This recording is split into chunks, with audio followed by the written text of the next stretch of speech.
And unfortunately, our Islam has become that. Instead of forcing people or telling them what they're supposed to do, we need to lead not only by example, but we need to actually create systems in society that pull people towards Islam.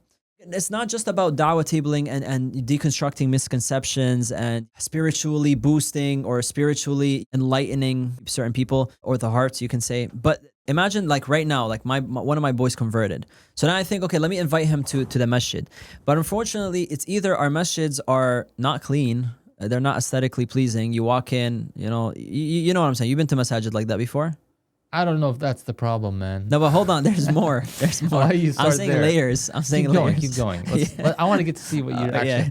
So one is sometimes there are masajid. Everyone will relate to this. There are masajid where you go and we're giving our money. People like we're I'm sorry to say this. We're stupid donors nowadays. We just give our money to things, to organizations, to the masajid, and we don't really care where it's going. But then when people give money, they're stupid donors. Okay, fine. Okay. That's maybe one layer. There are some smart donors that want to give directly. You know, they want to be like, okay, I'll fund this or I'll buy this and give it to you or whatever, you know. But we've been seeing it in different organizations where people just give their money. They just throw their money. They're like, oh, it says zakat, so I'm good. Here's my money. But ideally, you would like to trust a Muslim organization. There are some donors which are basically like little despots. Yeah. They come in and they're like, you know, you're now my slave because I'm giving you money and I want to know every little thing, blah, blah, blah. These are extremes, bro. These are extremes. I've seen enough of those. Well, these are extremes.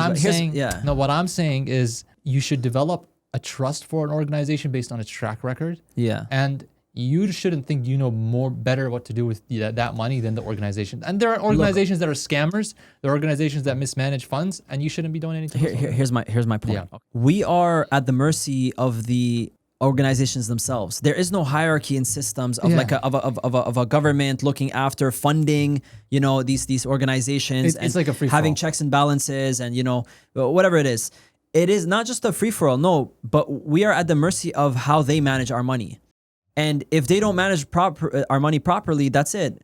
We've seen some stories of organizations, and it's sad to say because we should have husn al-dhan. You're right. We should look, you know. No, it's not about husn al-dhan per se. You should be skeptical, but that skepticism shouldn't lead one to like be overly insistent or not basically trusting the experts to do what they're going to do. But you should verify that they are experts, that they do have, they're reputable experts. Okay, then you know that should be good enough. Yeah.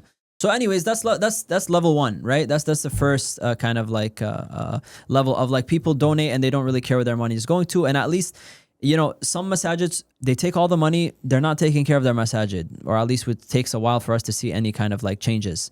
And so if I'm inviting my friend, at least I want the masajid to be clean and welcoming. Unfortunately, we're relying on the people, and the people are either not donating or they're just throwing their money, and then it's just all over the place. Instead of there being some sort of hierarchy, some sort of system, you know, all the masajid would be taken care of because it's funded a lot of by the government, basically, which is different.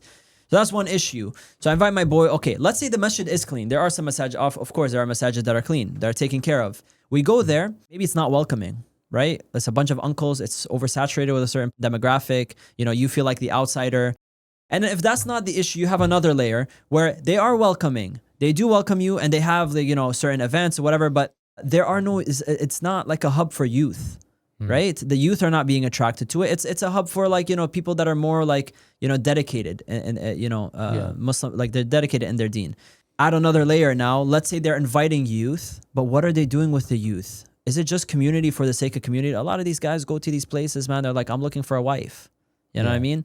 Is that all we're doing nowadays? You know what I mean? My whole point in bringing this up is one of my boys comes up to me a few days ago and he goes, his partner, his wife, she's not wearing the hijab. He really wants her to. He told her before to wear the hijab. At first, she wore it out of force. Or at least she wore it because she wanted to make him happy and she felt like she had to do it because he told her, look, we're not getting married if you don't wear it. So she wore it, but then she ended up taking it off.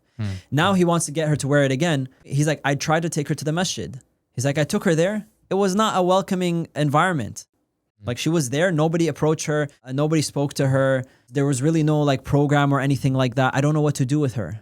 I don't know where to take her. Divorce. That's subhanAllah, you know?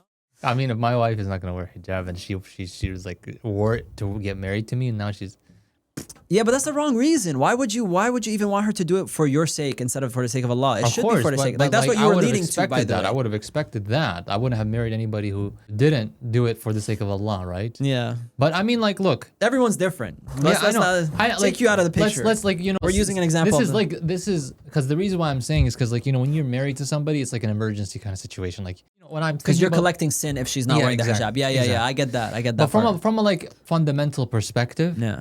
you're 100% right. Like, the way I look at it is da'wah is about getting people to understand and believe in Islam so that they submit to Allah.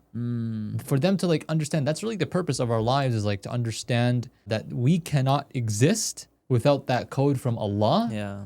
You want someone to reach actual conviction in that. Everything else after becomes natural. So insisting upon such and such a practice or such and such an etiquette or such and such a ritual and ignoring the Iman foundation is a recipe for disaster. It's a becomes recipe for it's a robotic. recipe for wrong da'wah. It's wrong da'wah. Yeah. That's why people praying and they feel like it's just a movement. Like that's Yeah. like, And unfortunately, like hitting that's the all floor. what they know. So that's all what they teach their kids. And you essentially have generations of people who learn that Islam is like, you know, a set of do's and don'ts, not basically a foundational, comprehensive ideology about life and the best answer to how human beings should exist. And that's just unfortunate out there. Yeah. So